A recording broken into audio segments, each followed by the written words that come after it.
Oromoonis qophiidha gargaaruudhaaf waraana hojii dhaabbachuudhaaf qophii ta'uu isaa dheengadda agarree jira.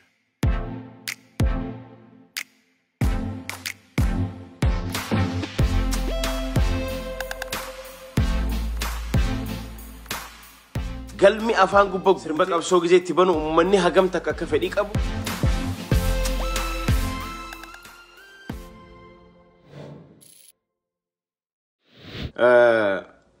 Sila akka diina keenyaatiin nuti sila nama mataa ol qabatu miti nama sila waan takka dubbachuudhaan malee miti mooraalii keenya cabee waa'ee Oromoo akka dhiifnu wanni barbaadamu garuu Oromoon akka xiqqee keessa jirtu hedduun argee taajjabee jira jechuudha. Maaliif jennaan diinni keenya arraan tana Haacaaluu ajjeesee Jawaar Mahammed mana hidhaa kaayee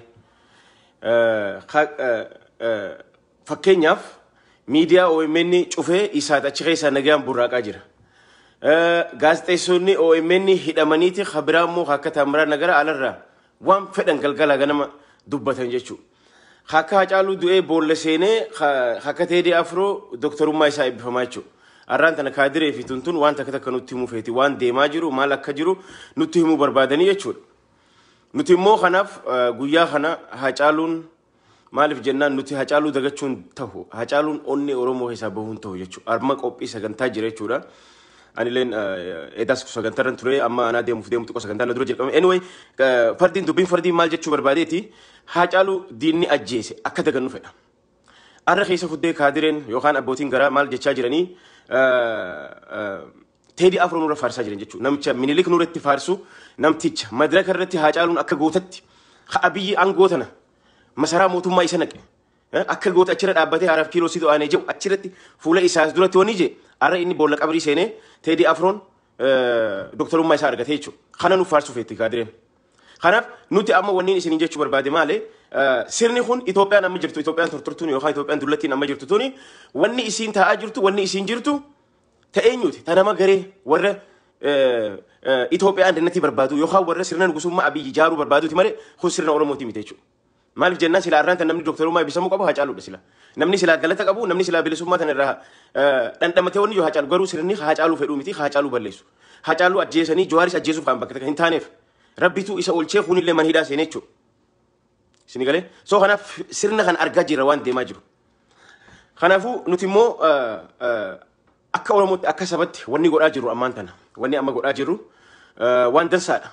Fakkeenyaaf qophii lataa kana irratti galmi sun guutee gubbaan dhangalee Oromoon hagam takka akka xiqqeeffattee jirtu erga Haacaaluun erga Jawaar faan hidhaman sabni keenya hirriiba akka dhabaa jiru garsaa jechuudha. Kan akkamitti calleessina akkamitti hojii jijjiirannaadha dubbiin. Lammaffaa qophii hiraata wobootu gaggeeffame. Hiraata osoo hin taane qophii gargaarsa woboo jedhameeti paartiin qopheeffame jechuudha. Gizee kan koottaa woboo yoo jedhan nama 20-30 argattu. Dheengadda galma namni gaafii takka malee ilmi namaa osoo nafin guutee gubbaayyaa last minute jechuudha. Maal garsiisa? Kunis uummanni keenya erga warri ollaa keenyaa afaan qawweetiin if bilisoomsaa jiraatan erga kabajaa fi godhaa jiraatan nulleen humni nu barbaachisa jechuudha. Oromoon itti amantee qalbiin fudhataa jirti jechuudha. Hojiidhaan agarsiisaa jirti jechuudha. Kana ammoo wanni argaa jirru waan qophii amma dheengadda gaggeeffame irratti qophii woboo jennaan namni takka nafne jechuudha. So kanaafuu maali amma wanni gochuu qabnu ammaan tana namoonni tokko karaa adda addaa waa hiikkachuu danda'an qabsoo tana keessatti humna keenya jabeeffachuun waan question markii barbaachisu miti waan gaafii qabu miti jechuudha. Maal gochuu qabna ammaan tana asumaanuu waraanni bilisummaa Oromoo jaalmarroo dura taa'aa filatee itti aanaa filatee waraanni boqonnaa tokkorraa boqonnaa bira dabree jira jechuudha. Gaafa amma guyyaa woboo kabajan guyyaa amma fakkeenyaaf yaadannoo guyyaa Jaanuwaarii keessa kabajan san waraanni amma jiruu fi kaduraanii tokko miti gaafa leencoo lataa fa'a eenyu ja'a jaalmarroo ja'a jechuudha. So arraan tana waan gaafa san jaan amma hojii jijjiiratan namuu amma aangoo qooddate namuu baree jira jechuudha. Kana jechuun maal jechuudha? This is a good idea waan gaariidha beekaa. Oromoonis amma reediidha. Oromoonis qophiidha gargaaruudhaaf waraana hojii dhaabbachuudhaaf qophii ta'uu isaa dheengadda agarree jira. Galmi afaan gubbaa guutee adinaan akkasii dachiisamii waliin gargalcha. Sirba qabsoo gizeetti banu uummanni hagam takka akka fedhii qabu uummanni hagam takka akka gargaaruu fedhu achirratti ragaa guddaa agarree jira jechuudha. Ani achirraa hedduu haamileen tiyya achi binaan guutamteetiin deeme guyyaa sana. Maaliif jennaan arra boqonnaa cee kanarra maaltu nu barbaachisa? Maaltu nu barbaachisa? Oromoon waan takka beekuu qabna. Uummata ollaa keenyaa lala. Hiriira ni bahan namni keenya ajjeefamaa jira jedhan. Miidiyaadhaan ni dalagan. Dippiloomaasiidhaan ni dalagan. Harka lafa jalaatiin afaan sagalee fi dhaanfataniiti humnaanis dalagaa jiran jechuudha. Kottaa miidiyaa gargaaraa jiran ni gargaaran. Kottaati maali wanni godha hiriira baajaa ni bahan hunda wali qabanii oofan jechuudha. Gizee teenya bira dhufte burjaajiin uumamuu qabu. Burjaajiin uumamuu qabu. Maaliif jennaan qabsoon waltinnis qabsoon wal irkistee walitti irkachaa deemti malee wanni walitti darbituuf hin jiru jechuudha. Ani yoon arraan tana humnatti amane isin uummanni kaan hin barbaachistan jee walirra duuluu hin qabnu. Oromoo waa hundi ni barbaachisa. Dippiloomaasii nu barbaachisa. Miidiyaa nu barbaachisa. Aktivistoota warra maaliif waan biraa godhuu dadhaban diinumallee nurraadhaan aktivistootas nu barbaachisa.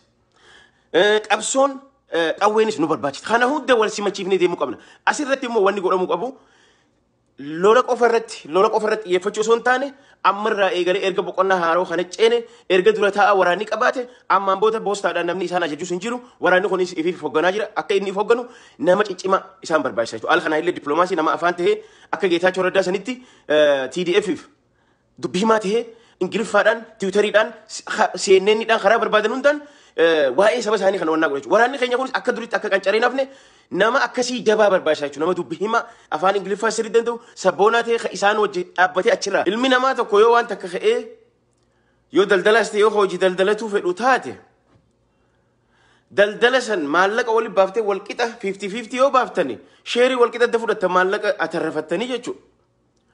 Immoo ati aidiyaa qofaan qabaa ani aidiyaan qabaa saba guddaan qabaa miliyoona 60 qabaa ani Oromoodhaan na sodaadhuuti na wajjin jiraadhu jettee amma yoo boru wayyaanee amte sin dhageessu ammallee. Maaliif humna sirra qabdi paawara sirra qabdi. Ati illeen humna jabaa qabaattee humna itti dabalattee humna kee kana wajjin yoo teessee wajjaasu dubbiin teetii illeen dhama qabdi dhageetii qabdi.